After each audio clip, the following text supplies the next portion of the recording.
Power that one. Did you power that one this morning? It's least registering.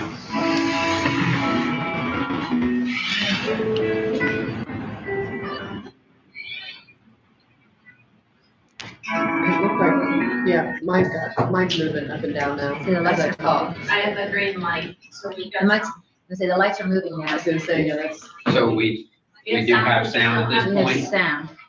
sound, just no video. Is that what it shows? Yeah. Is yours moving up and down there? I did. Yes, it was as I spoke. Okay. I'm checking my outside source real quick to ensure we do have sound. I've been doing the same thing. If you have sound there. Hello, Wendy. Allison says. I put a little bit of lady. Okay, so to our audience that is joining us online, apologize for the technical difficulties this evening.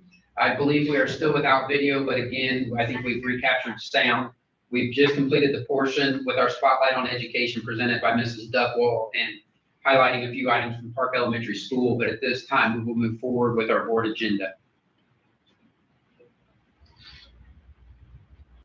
First item we are seeking approval of this evening is approval of minutes of the school board meeting and executive session held on April 14, 2026. Need a motion for the approval of minutes, please. First by Mrs. Martin, second by Mrs. Longacre. All those in favor, motion passes. Next item is approval of vouchers. We had EFTs in the amount of $977,364.92. We had checks numbers 10382 through 10432 in the amount of $145,330.80. We did have our payroll on 4/24/2026, which did include teacher appreciation grant, so that's why that payroll's up, and the amount of $326,614.85 for a grand total of just shy of $1.5 million at $1,449,310.57. I do apologize for the delay in the upload of vouchers, so I will give you guys a few minutes here to browse that upload.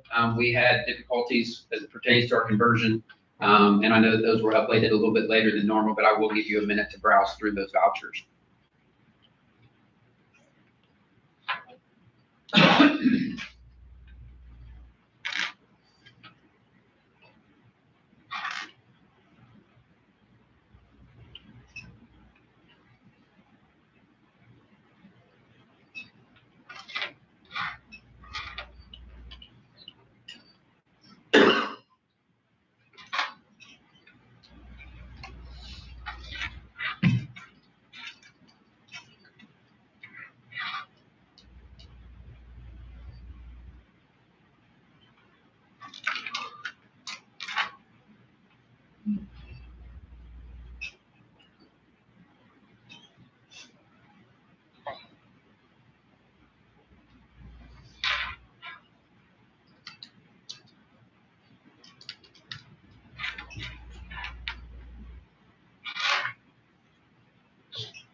Any questions, still reviewing? Right. Need a motion for the approval of vouchers, please. First by Mr. Stanley, second by Mr. Hannis. All those in favor, motion passes. Next item is approval of personnel as presented in your packet. Need a motion for the approval of personnel, please. First by Mrs. Martin, second by Mr. Stanley. All those in favor, motion passes. Approval of donations this evening. We have a $50 donation from Union Chapel Community Church to support FCA at Madison-Grant Junior Senior High School. We need a motion for approval of donations, please. First by Mrs. Longacre, second by Dr. Sneed. All those in favor, motion passes. Approval of fundraisers. There are none this evening. School year is winding down. That brings us to action items this evening and the consideration of elementary consolidation. I believe everyone in the room has spoken to me either in person, they were with us on Saturday morning during our community information session.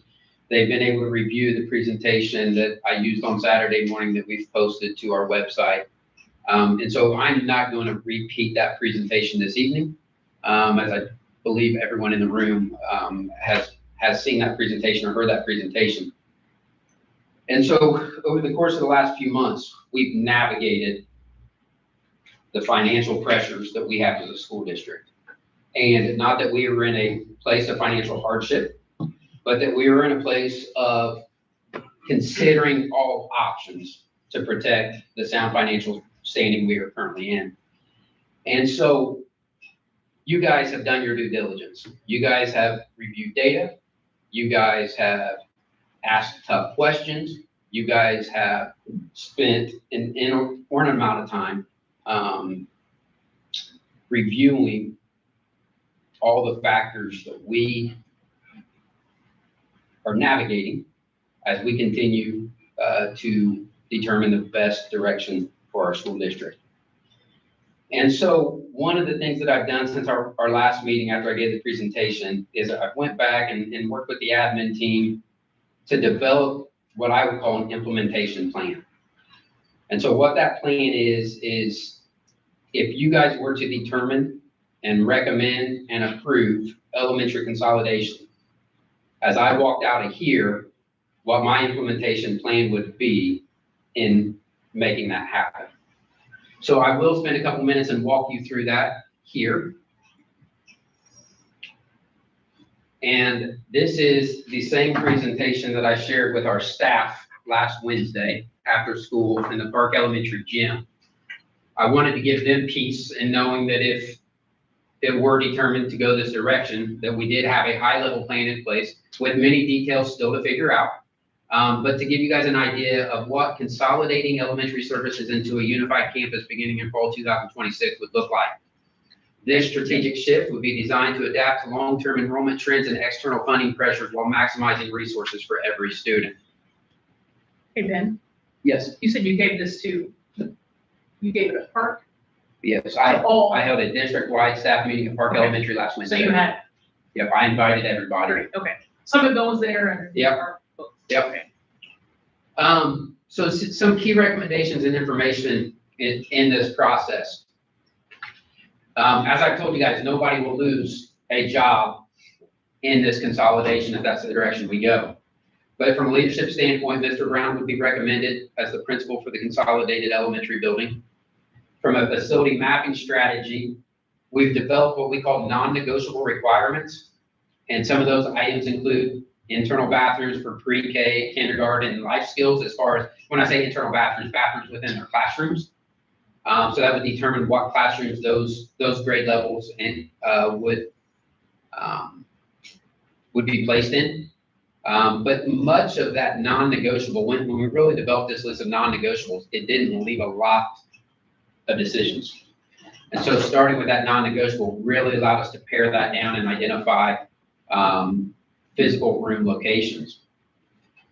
As it relates to a move, obviously we have teachers and staff to support. And so what I would do is deliver stackable totes to streamline that move. So we would deliver stackable totes to those teachers. We would allow those teachers to pack those totes. The nice thing about stackable totes is we can place those on skids. We can stack them so high, which would create efficient moving of those items. I would advocate for providing 2 additional paid days for our teachers that are moving to a new building, and that's outside of their normal contract. That amount still to be determined. That's a detail that I would have to navigate, but I would advocate for 2 additional paid days in order to make that happen. One thing that I did stress with them is that if this is the direction that we were to go, that I do not want to be responsible for moving their personal items. So they would be asked to take all personal items home. I don't want to be the person responsible for damaging anything that may be one of their personal belongings. And I've also, as we've been asking them for several months now, to declutter, and that needs to happen regardless. HVAC and desk and chairs. So HVAC will be addressed at Park regardless if we choose to consolidate or not. Those quotes are sitting on my desk. It's my plan to issue a purchase order tomorrow to secure that work and get that work started.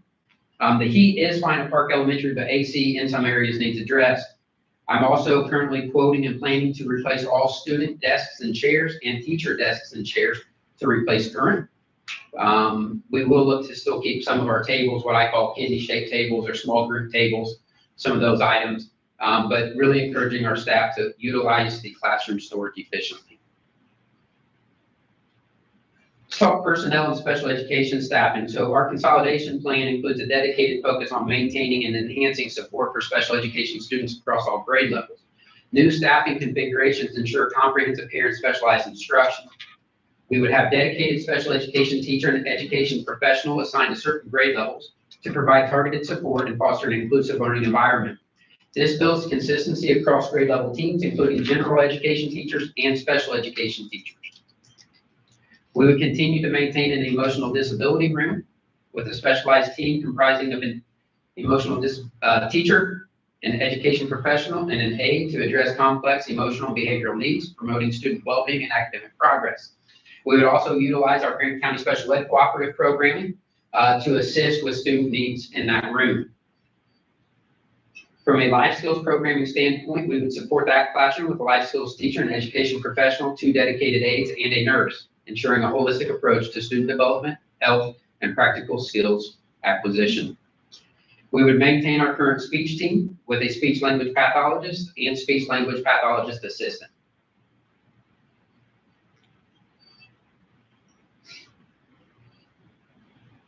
Instructional support. So our consolidated campus will feature enhanced instructional support systems designed to address diverse learning needs and elevate student achievement in core subjects. We would have 2 dedicated interventionists, one which would also be a specialized dyslexia specialist that would come alongside teachers to empower teachers with best practices and provide direct support for targeted learning interventions across all grade levels. We would have K through 5 English language arts and math aides. So these instructional aides would provide crucial support in kindergarten through 5th grade ELA and math, offering small group instruction and individualized assistance to enhance foundational skills. We would also have the resources to place an instructional aide in each kindergarten classroom as well as pre-K classroom, increasing student support directly in the classroom of our earliest learners. When we speak of pre-K, we would take this opportunity to transition to a self-funded preschool. When I say that, please be reminded that is not taking away the opportunity for our families that qualify for CCDF dollars. They would still have that opportunity, but we would transition to a self-funded preschool model beginning in fall 2026, which would be a strategic move designed to enhance our educational offerings and ensure long-term program sustainability. So we consider staggered pricing over 3 years to ensure accessibility and financial stability. We would remain $95 per week in year 1, which is what we have been. I presented financials to you guys a few meetings ago. We will continue to review those financials and make any recommendations as we see fit moving forward. This would give us greater flexibility to develop and implement a curriculum that aligns seamlessly with our K-5 programs, fostering consistent learning pathways from an early age. Shifting to self-funded would proactively address reductions in federal dollars, safeguarding the quality and continuity of our preschool services for the future, independent of any federal changes. Our dedicated staffing to our pre-K program would comprise of 3 teachers and 3 dedicated aides. Our staffing and administrative support, it would be my desire to staff this building with a principal, an assistant principal, a social worker, a secretary and 2 office aides, an ECA treasurer, and then in the district, we would still employ a CNA and a district RN that would bounce between the 2 buildings dependent upon need. This alignment of office staffing and support would align in a lot of ways with our junior senior high building. So let's talk a timeline and logistics of a physical movement of classrooms. And teachers have seen this as well. But right now what we would plan is that from May 29th through June 12th, we would use that as teacher checkout time. For pre-K through 6 teachers, they would finalize packing and ensure all totes are sealed and everything's tagged for movement, remove all personal items from the room. From June 15th through July 10th, we would prep park classrooms. This would be summer cleaning of building. We would limit classroom access. We would take time in the coming days to send a survey to all of our teachers to have them help us identify needs of each of their rooms so that we could address those, ensure every room was equipped with a functioning bin queue, that items that needed to be addressed would be addressed. That would also include time to complete any AC work that needs to be done throughout that building. From July 13th through the 24th, that is when we would move totes and look to install furniture. And so we would transport our totes from Summitville to Park and Park to the junior senior high. There were only 2 teachers that would be moving from Park to the junior senior high based upon your recommendations tonight in personnel. And also install our new classroom furniture at that time. That would allow our teachers to come back the week of July 27th through the 31st to unpack totes, set up new classrooms, in which we would give them standard operating procedures to be shared with each of those teachers at that point as far as what would be not be permitted in each classroom. Where do we, Go ahead. the summer school fits and slides in there? It does. Okay. It does. So if there were to be a recommendation and approval, this would be the immediate next steps from my office. I would come back to you guys on May 12th with some personnel recommendations. And then we would move forward with room finalization. And that would be led at the building level by building level leadership in collaboration with our teachers and our staff. Tight window there, but a window that we have reviewed and we've discussed openly with teachers and staff. And then we would hope to have all personnel assignments made by May 29th. I really think that the only people that may change assignments would be our instructional aides. And what I mean by that, if we're going to place some in kindergarten classrooms, and they remain only in kindergarten classrooms.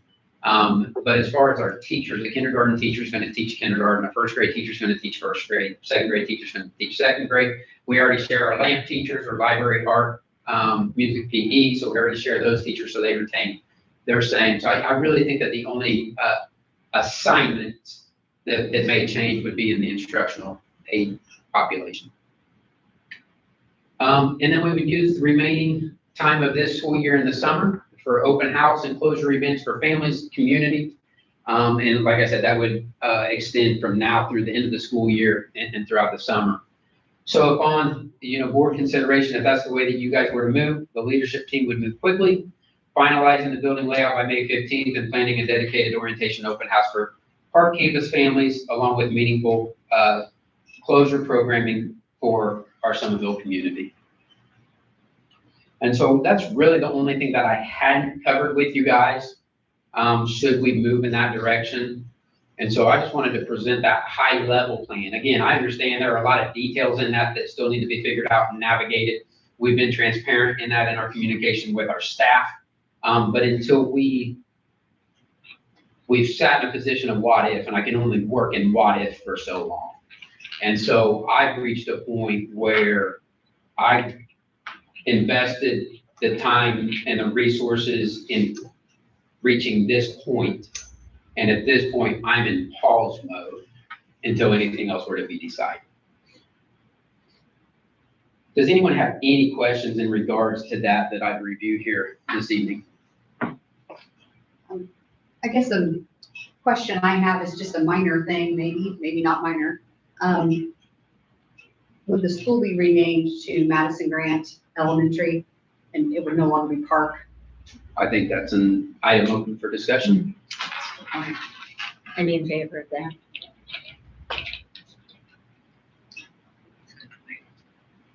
So I think if there were to be a recommendation made to move towards consolidation, it could be made with the idea of renaming of that. What do you have to do with the state to do that? I'd have to file paperwork with the DOE, which we did back when we realigned, because whether it's a shift of grade levels, a shift in name, whatever it may be, because they would have to identify, I would assume that they would just allow us to retain one of our 2 elementary school ID numbers. We're given school IDs by the state. So I'm going to assume that we would retain one of those, but I would have to complete that appropriate DOE paperwork in order to execute any name change. and honestly, any reconfiguration of grade levels serviced.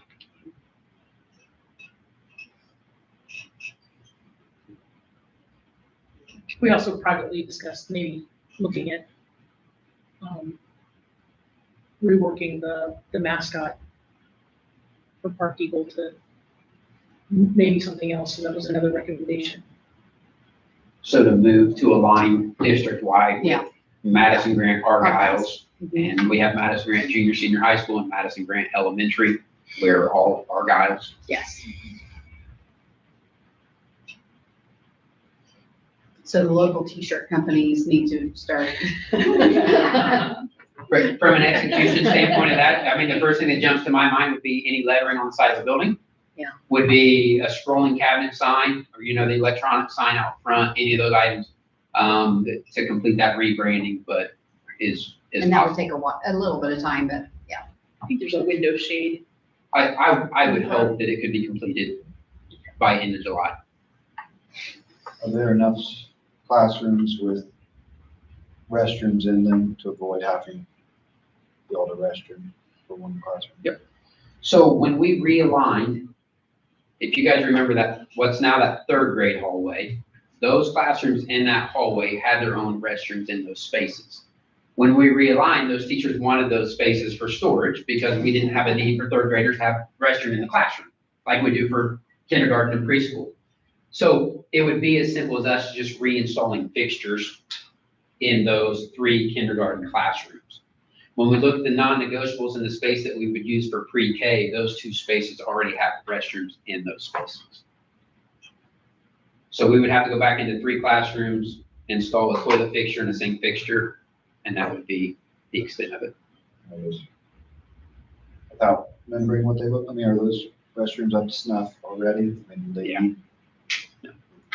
Yeah.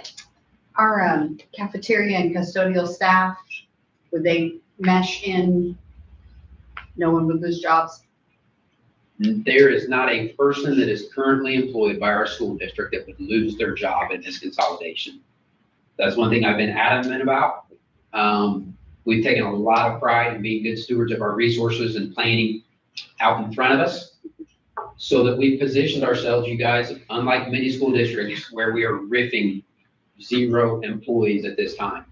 And again, that's been a team effort over the last 5 years, because we've had departments and we've had groups that have taken some of that extra weight, trusting in the process that has positioned us now to be in a spot where we don't have to deliver a pink slip to any employee.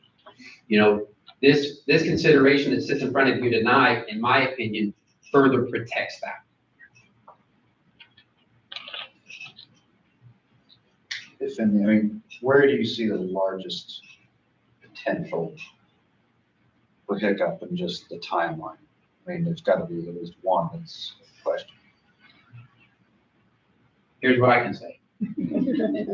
I can control internally. I can't control outside contractors.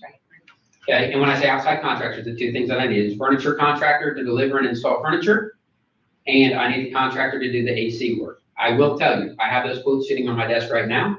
As we obtained those quotes, we were very diligent in communicating timelines and deadlines. I have continued to touch base with the lowest bidders in each of those projects to touch base on timelines to ensure that we can meet what we need to meet. But at the end of the day, I have no control over how fast furniture gets delivered to me, or to a vendor and gets installed, or how fast an HVAC installer is able to provide some air conditioning fixed. Right now, what that would be from an air conditioning standpoint would be the replacement of 2 rooftop units that controls air in several spaces, including our hallways. It would be the replacement of a PTAC unit that is currently in a room next to the conference room. And it would be providing air conditioning units to approximately 10 to 11 classrooms. Has the lead time on those items been secured? The lead time on those items has been secured. I don't have a date on the top of my head right now, but yes, in that conversation that we had with Quotes them. are valid with the lead time. How much hardware, whether that be recess equipment or lunchroom a bunch hardware do you see moving from school to school? I mean, 'cause some of it, I would have to imagine, in certain areas, some of it's better, X, Y, or Z. Yeah, so let's take a cafeteria, for example. Those conversations had existed between myself and Mrs. Burnett, our food service director. She's identified those pieces of equipment that we would hope to salvage out of that kitchen to use in other places in the district. It could be possible that we would want to bring a couple of those cafeteria tables over with us. But if you guys remember, our cafeteria tables at Park currently come down from the wall and recess into the wall. But possibly to utilize a couple tables to run down the center as a center aisle. Outside of that, Mr. Haynes, it comes down to moving desktop computers, bin queues, any of the furniture that we would hope to retain, that we would utilize in the new pre-K-5 setting. But at that point, that would be about the extent of it based upon the conversations that I've had. And again, I've been living in the what if world. And so as those conversations have surfaced, we've navigated those, me not wanting to take too much time away from people, but also to have a formalized plan to know that if we were enacted to move, we could efficiently and responsibly. Recess type equipment, so if I'm remembering right, some of it was fairly new. So I don't know when recess equipment was replaced. That would obviously be items of consideration as to what we would desire to do. We already have playgrounds in place at Park Elementary, so we're not without, but consideration of equipment, much like any other piece of cafeteria, whatever else it may be, furniture, internal furniture, we would look at those items and decide what we would choose to relocate. Did we get any hints on that from the long-term study? I don't remember. The comparison. Yeah, I would dig back through, if you remember the playground that we use on the north side of Park Elementary is city or town. And the playground on the south side is us. And that was provided by the PCO years ago, so I am wondering if maybe there's How does the pre-K, are they gonna need their own exclusive outdoor area? So when we live in the pre-K world, there's the certification hoops that we have to jump through to qualify for CCDF. But then there are the additional ones that we have to jump through for On My Way. Okay? And so navigating that, I know there's been initial conversations between Mrs. Samuels, who sat in that seat when we brought in that pre-K programming. Her and Mr. Brown had communication, her and I have had communication. We would continue to navigate that with our coordinator at that level to determine what that would look like. It is my understanding that the only thing that we may be required to do would be to fence in a playground. There would not have to be a separate playground or anything like that, but we would have to fence in a playground. Makes sense.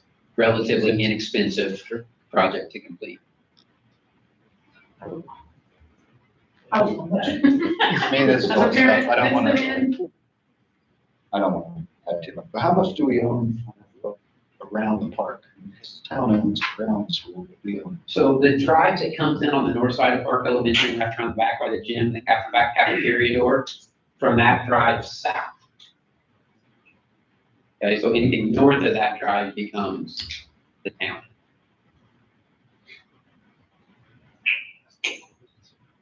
Basketball courts are ours.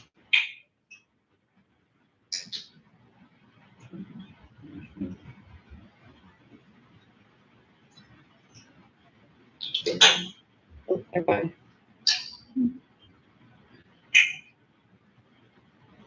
Mr. Mayor, the public like to think ask a question.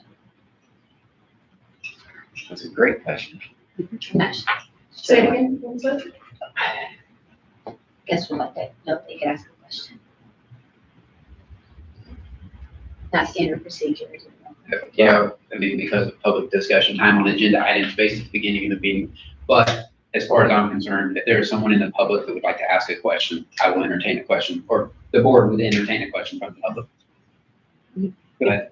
Where are you looking to put the preschool? Will they be with the kindergarten in that third grade hallway?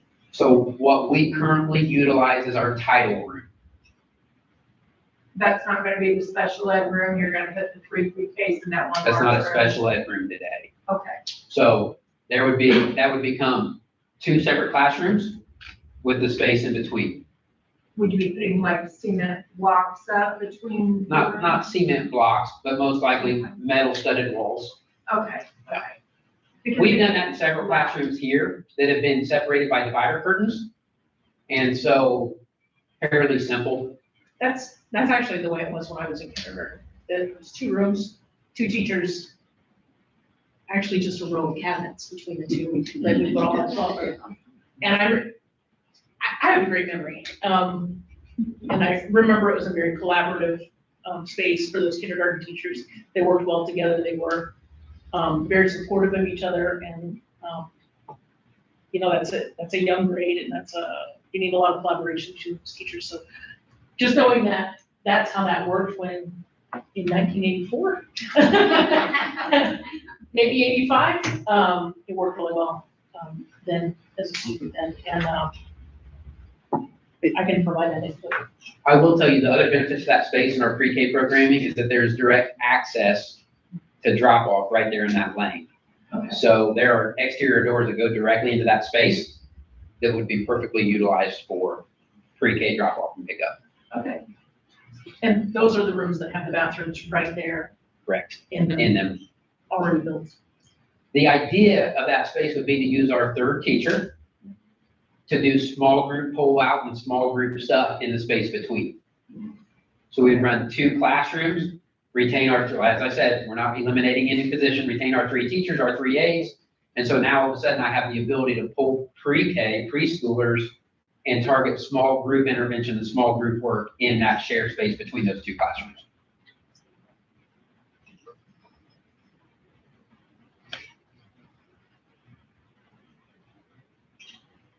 Anybody else? Yes, sir.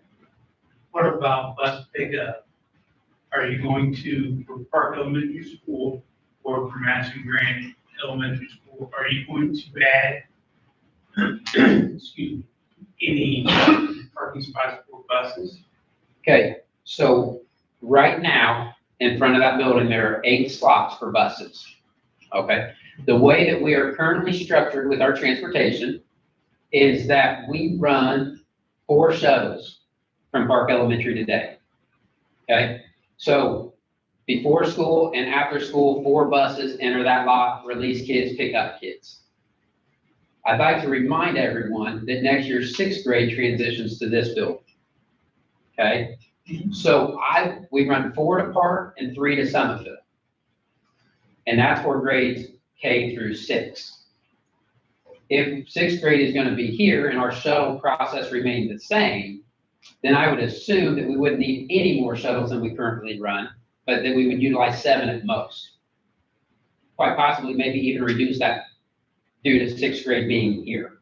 And so we have 8 available slots as that parking lot is currently lined.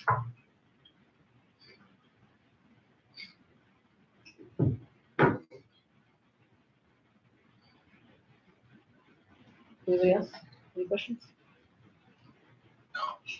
Great. Well, I think that this is a hard decision. And I'm getting emotional and I apologize for that, but I'm speaking from the heart. Because our buildings are more than just elementary schools, right? They are full of memories, of relationships, of community pride. And we have not, and Ben, I so appreciate the details that you have put forth and the time that you have spent to talk to the community and to think about all of the little details. This is a huge undertaking. And so I just so appreciate the time that you've taken to present tonight. And I really, this is a time in history, Madison-Grant history, for us to make a monumental decision. And I believe that that decision is absolutely for what is best for our children. And by merging the 2 elementary schools, we will be able to provide more resources for those students. We will have a more streamlined education process from preschool to 5th grade, from 6th grade to 12th grade. Financially, and there's been so much in the news about Senate Bill 1. Financially, we are in good shape, but I believe as being good stewards of our community resources, of our school resources, that it only makes sense to not have to duplicate services that we're doing now and having two different buildings, duplicating those services financially, electric bills, I mean, all the services that we have to duplicate. To me, it makes financial sense. I think it's best for our students. I think it's best for our staff and our teachers to come together to share resources with each other. But importantly, we're providing stability ultimately for our community, long-term stability for our community across our grades. And so I would like to propose a vote to merge our two elementary schools tonight. To become Madison-Grant Elementary. Madison-Grant Elementary. We have a motion on the floor for elementary consideration. Second motion. The only thing that I would add to that is when that consolidation would take place. So I think within that motion to define what you guys would desire as to when that consolidation would take place would be a key piece to add in that. I'll amend to my motion that that would start in the fall 2026 school year. With the plan that you've laid out, there's lots of concerns about that happening too quickly, but I feel like the plan you laid out tonight is well thought out. The teachers have heard the plan. They know. I think that we can do this. I think that we can do this now for the fall of 2026. Once again, it's been a motion. A second. There's been a second. All those in favor? Those opposed? Motion passes. I think a little bit silly, Bruce, in that whole. You guys, I will say this, sitting in my seat, this was never what I envisioned having to navigate the first 3 months. But I appreciate the time, the effort, the attention that you guys have put into this. I know there's not a single person that sits around these tables that's taken this decision lightly. As Dr. Sneed has mentioned, this is a monumental night. But there have been these in the history of our school district. There was a monumental night that created Summitville when consolidation occurred to create that building. There was a night that consolidation was voted upon to create this building. And so there have been these stair steps along the way. And I know this wasn't easy for anybody. I know this was hard.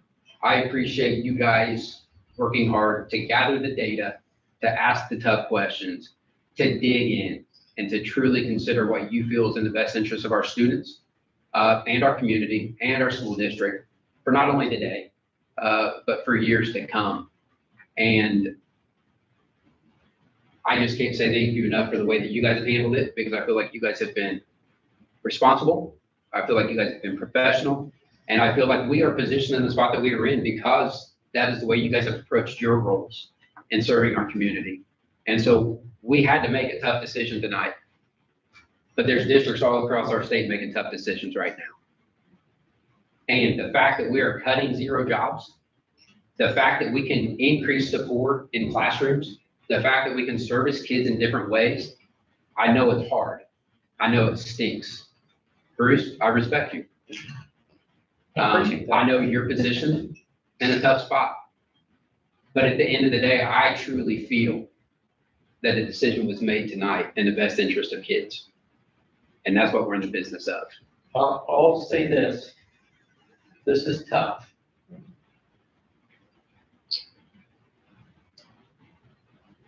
I wholeheartedly believe that this is what's best for kids. But I also have to think about my community. And that's why I could not vote for this. I will support the teachers, the kids, the custodians. It's going to be part of the move. There's a lot that we're going to have to support. And it's just like I said in your presentation Saturday, you know, and I'll reiterate what John said. It's not Somerville, it's not Fairmount. It'll officially be Madison-Grant. And all that garbage can hopefully go away. And it's up to us to make that go in the right direction. And I will support that. You know, I absolutely have to vote with my heart. Hey, Ben, can we talk as much as we can about, the next steps? Because I think the next question coming out of our community is what happens to the building? What happens to, and can we give a little preview of that and a little what our next steps are? Absolutely. So I will tell you, I will reach out to our council tomorrow morning and make sure that I have those steps in the correct order. Yeah, okay. So nobody hold him to this. But as I understand it right now, that building I'll have to report this to the Department of Education, that building will go on 30-day charter list. If that building were to clear the 30-day charter list, we then have the opportunity to work directly with our towns, our townships, in developing a plan for that building. And that would be my desire, that we would come alongside our town of Somerville, our township, and identify if there's a desire on their part to utilize that building. And if so, I think that I'm not going to speak for you guys, but I think that there would be a willingness on behalf of the school district to work alongside them to transfer that building. And I think it's a real opportunity. Part of that building is we've got the whole report of some of the things, and we kind of felt like even if those issues weren't a part of our final decision, it provides them a little input. But if that community can come together, I can see amazing things in that building. And I hope that's where they focus. I hope they focus on what to do in that building, what amazing things can come in that building, what green spaces. I mean, the space they have over there, the parks that could be put in. And so my hope is that they take a moment and they don't bash the decision, but they take a moment and think, what could we do to go here? What could we really provide for our community that builds this up? And if they can find a way to have a boatload of babies, that would be great too, because we welcome them back here into schools anyway. But I'm hopeful for that. I'm hopeful that we're able to do something great for the community in that building. And I would like to say, again, I said it Saturday, the fact of the matter is, the cuts that the state have made to public schools since about 2009, the state is forcing this on public schools. They are. It's fact. And if anyone online, anyone here would like to have a conversation with me about it, I'd be more than happy to tell you what I've experienced in 20 years on this board with our state government cutting public schools. I mean, I've watched it. I can't recite the dates, but I can get you really close to research it. And, you know, the fact of the matter is, without the cuts that's been made, there's probably not a public school system in the state in the situation that 80% of the public schools in this state are in right now. And that's just fact. So if anybody wants to reach out, I still live in Somerville, we'll stay there. Everybody, if you don't know me, somebody does. Got quick on that, you said 30-day on charter. Now, do you guys set a price on this building? Who's for the town, if they want to buy it, or the township? How's that work? So it is my understanding that if we're to choose to, if it clears the 30-day charter, it's my understanding then that we have the ability to work with our town, municipality, township for the transfer of that building at whatever we would decide to transfer it for. Okay. I didn't know if the state got involved. That is my understanding. Okay.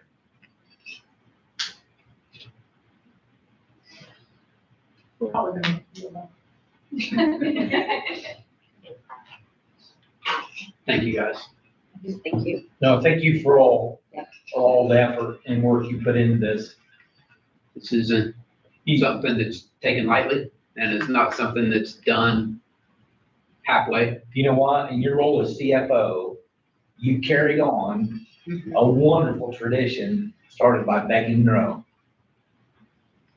I experienced Becky Monroe in the CFO seat, business director seat, whatever you want to call it. And you took what she established and you've grown it. And this community is very, very fortunate for the numerous years. I hope Becky's listening, but for the numerous years Becky served our community. And you know, nobody in this room took this lightly, and especially you. You have 3 kids in our school system. That speaks volumes. We can move into miscellaneous. But this evening, I put the 2026, 2027 student handbooks in front of you. We're not voting on approval of these handbooks this evening. This is just an opportunity for you to see revisions, recommendations, updates, ask any questions that you may have. I have our building level administrators here with us this evening. I can tell you the parent athlete handbook updates are all tied to alignment with changes in IHSA bylaws and rules. And so that's that. But if you guys have any questions in regards to the revisions of the handbooks that are set in front of you, you are more than free to ask those at this time. Are there any revisions to those, given the votes tonight? Is that something we need to reconsider? Or So maybe minor revisions, but the elementary addendum has just been the elementary addendum. There may have been, let's say, separate schedules between the 2 buildings possibly that would have to be revisited, or the schedule that would need to be revisited, but we've operated with just one addendum for elementary.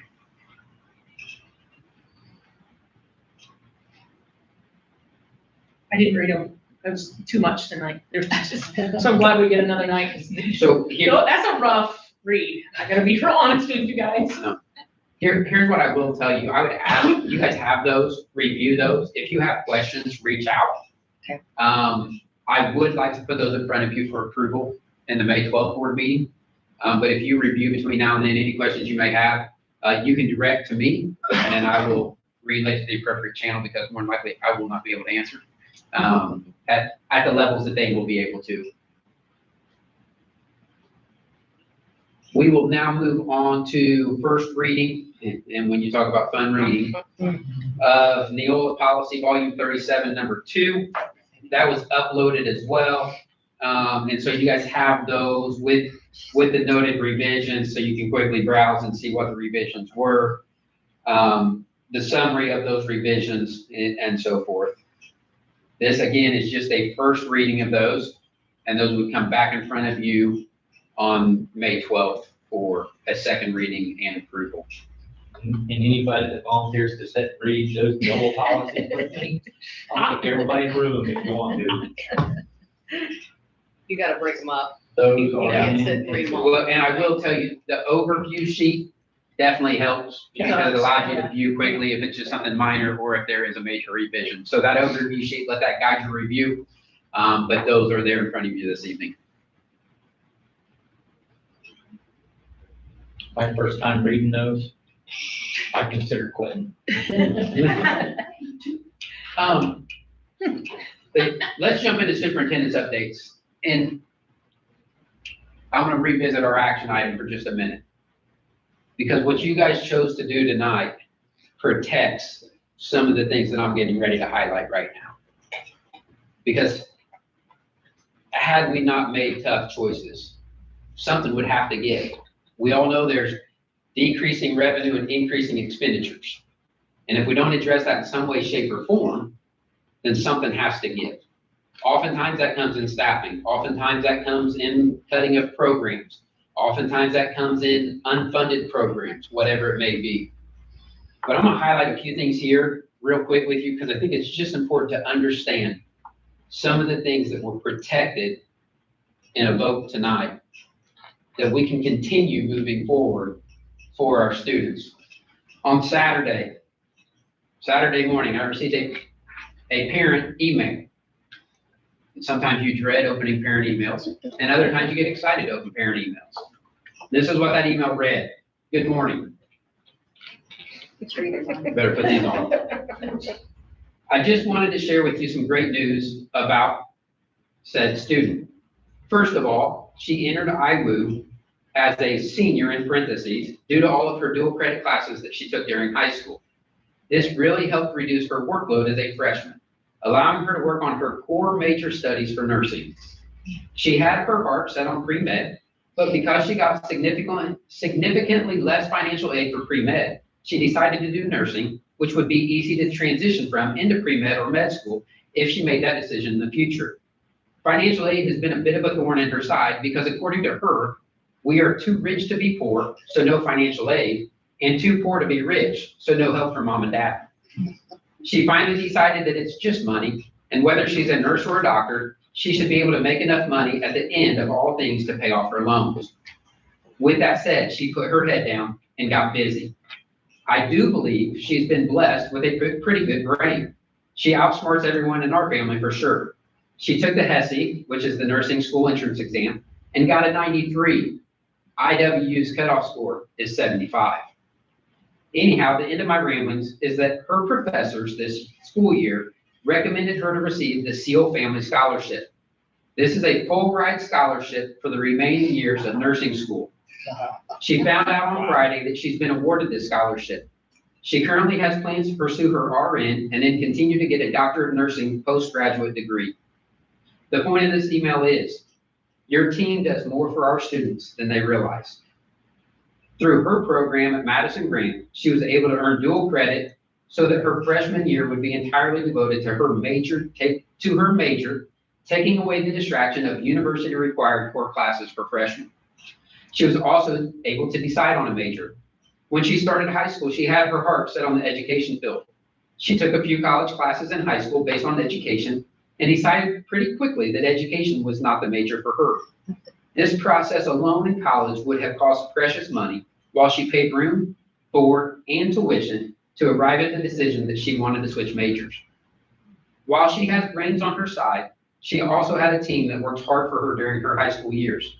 Thank you so much for the work you did on her behalf to help her achieve this incredibly significant prize. And I will tell you, I will remind you that these dual credit classes that our students take in their time at Madison-Grant come at zero expense to our families. Because we choose to use resources to invest in that for our students. We don't want the financial obligation of those courses to be a barrier for any of our students. That is some of the resources that you chose to protect tonight. I would like to highlight a couple weeks ago, we had our Sherlock Holmes play delivered by our Dramatically Correct group with Mrs. Rodgers and Mr. Gagnon sponsoring and leading those students. Again, programming that we currently provide and can continue to provide. I think Mr. Redford went to the Sunday afternoon show.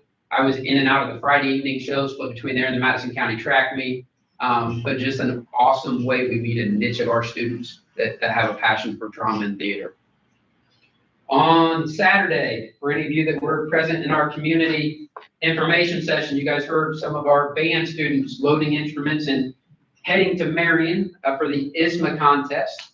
And I would like to report that our Madison-Grant concert band earned a gold rating at ISMA organizational contest this past Saturday. They earned a gold in both their prepared pieces and in sight reading. This is the concert band's 5th year in a row earning a gold rating. So again, the arts, things that we continue to provide our students. This past Sunday, we hosted our FFA banquet. On Sunday afternoon, the FFA held their annual banquet. The officer team did a great job all the way from setup to preparing the meal to running the meeting. Mr. Gowan's leadership has led that, but he also wanted to put in a special thank you to Mrs. Brittany Van Meter for all of her help throughout the year in preparing for the banquet. Congratulations to the outgoing officers led by Brooklyn Hoda and to the incoming officers led by President Hayden Miller. You guys remember, it was in my time as principal in this building that we chose to bring our ag program and FFA program back. that wouldn't have been an option if we had not been careful stewards of our resources. One other thing that I want to highlight that I've worked with our admin team and we continue to work through is I will take this time to announce to our public that for the 26-27 school year, Madison-Grant United School Corporation will not publish a school supply list. We are working internally to identify those materials that are used in every one of our classrooms. We will handle the purchasing of those items. We will order in bulk through our cooperative purchasing agent, where we will receive a much better price than any of our families that step foot into Walmart, Meijer, or any of those places to purchase those back to school supplies. And we will make sure that every student and every teacher has those traditional school supply list items available in their classroom on the first day of school. So that is in an effort to work alongside our community to relieve a burden. I know that back to school is expensive enough, but I feel like we can do that in a much more efficient manner than asking our families to go out and buy 20 glue sticks and 100 number 2 pencils and this type of paper, this type of folder, and this type of binder and everything else. So we're currently taking that feedback from our teachers, compiling that list to know what items we need to order in bulk to then feed those items to our classrooms, to our teachers, and to our students. They need to get their own gym shoes.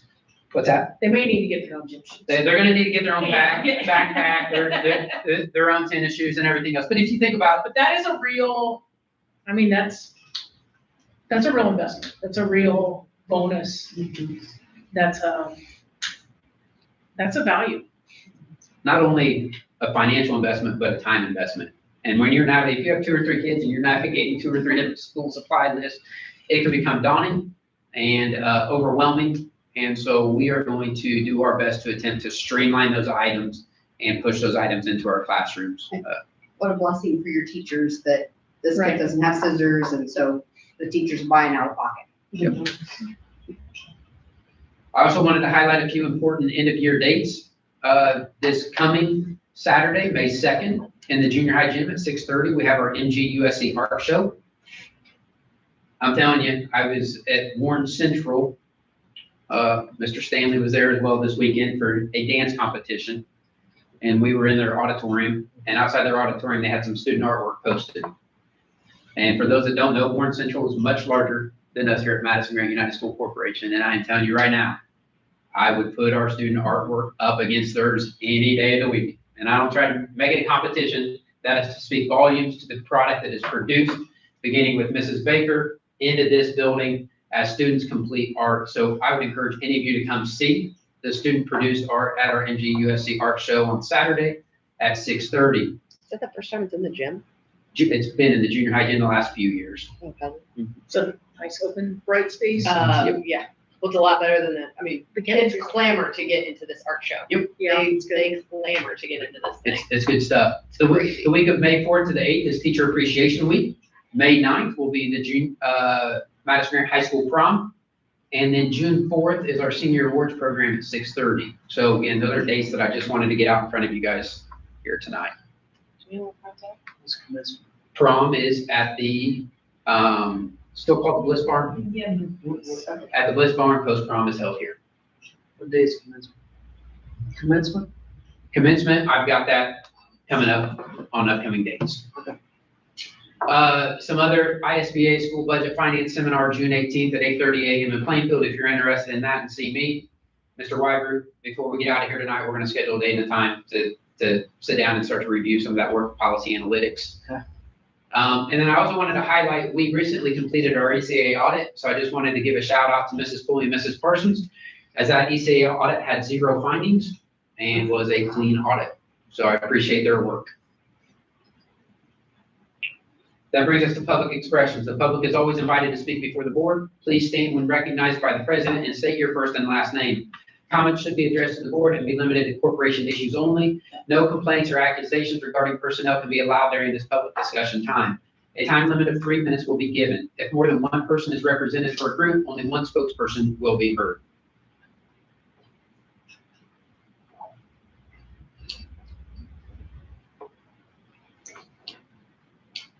Hearing none. We can skip that slide then. School board expressions.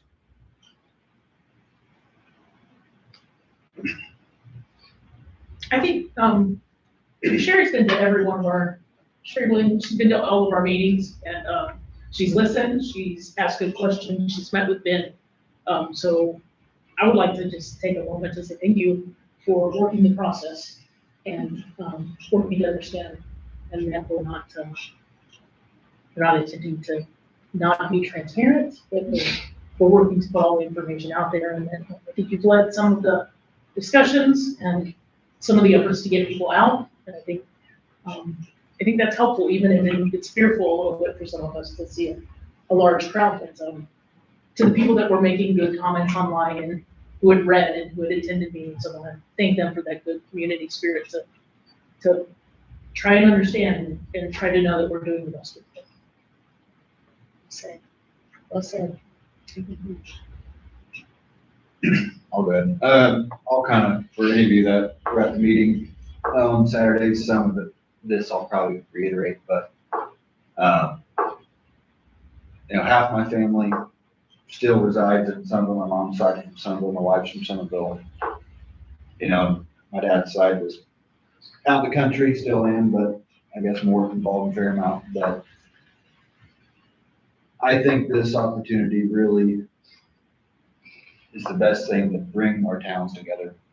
I know there's probably a lot of angry people, and a lot of them are gonna be angry at 6 of us, and even still angry at Bruce for, I'm sure he's done something to him. Printing money in his basement.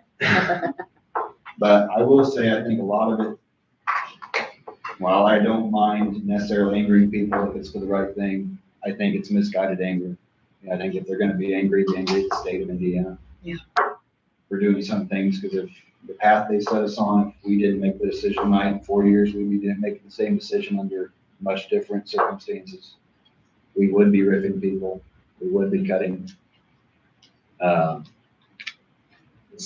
resources, so I think there are a lot of boards that have this in front of them that don't want to make people angry, and they don't want to make people mad, and nobody wants to. But they would kick it down the road and say, hey, we're fine now. Let's just kick it down the road until they're sitting there in debt, don't know how they're gonna pay their bills for the next year, and then they're making a decision in a pretty bad spot. And so I would just ask anybody who knows anybody and from that neighborhood, I know a lot of people have talked about, well, then we'll just elephant in the room, go to a different school or something like that. I think that's falling into what the state of Indiana wants you to do. I think they can't make a law that says we're gonna consolidate, so we'll just make the finances in a way that force these schools to do it. And again, I think we're all Argyles. When I was a kid, I went to basketball camp. We all wore Argyle shirts, and there's kids from Somerville, Liberty, where I was at, and Park, but we were all graduated from Madison-Grant, and so I'd ask you guys to remind them of that, and not necessarily point blame where, again, I guess we voted on it. It was our decision, but, to maybe let's all realize where the problems lie and go from there, so. This is also a moment where Ben touched on all the good things. I always like to make sure we don't leave this part of the meeting without something. He hit all the good things. Like you and I were at the FFA dinner, it's the best meal, Jim said. That's the best meal I've had out there. And it may be that I don't cook very much for him. But also, it was pretty good. It was, a great dessert. And it's just a really nice eating. And Mr. Rutherford said to me, he said, I kind of had the officers go first. And I was like, genius, because that meant we got out of there a little quicker. It's very streamlined. Look, that's an ag mentality. Streamlined, to the point, get it done. And so it was really unique. I've not been to that before. The stage looked great. There was a nice back hanging that they've done recently. Really nice, fresh, good look up there. So Ben touched on it. I feel like I'm beating a dead horse, but it was really nice event. So want to point that out. And I will follow that with, I'll put our little school up against anybody in the state of Indiana. Mm-hmm. Anybody. I witnessed it. had a grandpa come and show my wife, and you people heard this story, and I don't care how many people heard it, you're gonna hear it again.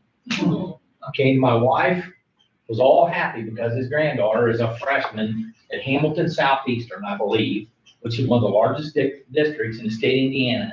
And all he done was talk about how much more they had to offer. And he pulled out their class list, the program list, and he handed it. My wife, and she read through it, she said, yeah, that's really impressive. She said, we offer all that for $3. I rest my case.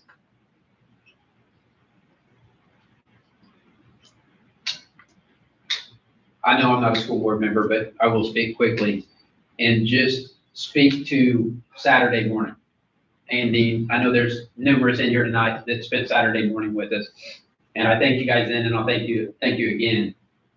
But that level of engagement between school and community is what it takes for us to go the direction I desire we go.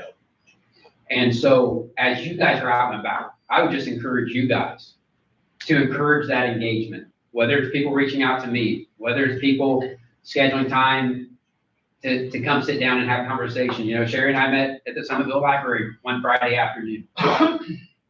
That's the engagement that I desire, because I feel like when that engagement happens, growth comes to the surface and we move forward. And so I just, you know, in my 10 years here, honestly, Saturday morning was one of my favorite experiences. It truly was. There was investment, there was passion, there were great questions. But that's the level of engagement we need from our community, and we need that to grow. And so you guys be the mouthpiece. I'll continue to sing the song too, but I just appreciate our time together on Saturday morning.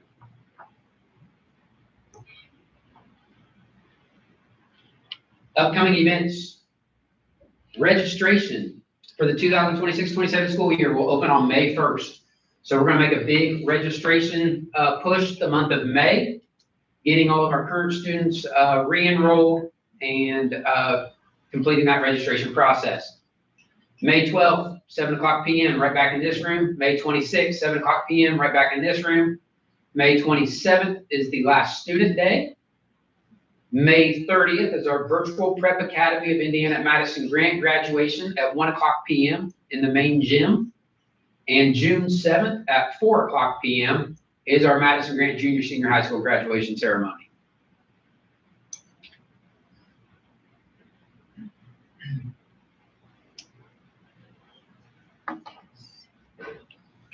Get all those? Sorry, you guys need me to go back? They're good. I should have them in. All right, I don't, but I should. Okay. All right, I need a motion for adjournment, please. First by Mrs. Longacre, second by Mr. Stanley. Meeting is adjourned. Graduation's at 4 o'clock, right? I was gonna say that. Yes, 4 o'clock, Mr. Rutherford, 4 o'clock. Graduation, 4 o'clock. What was the date? June 7th.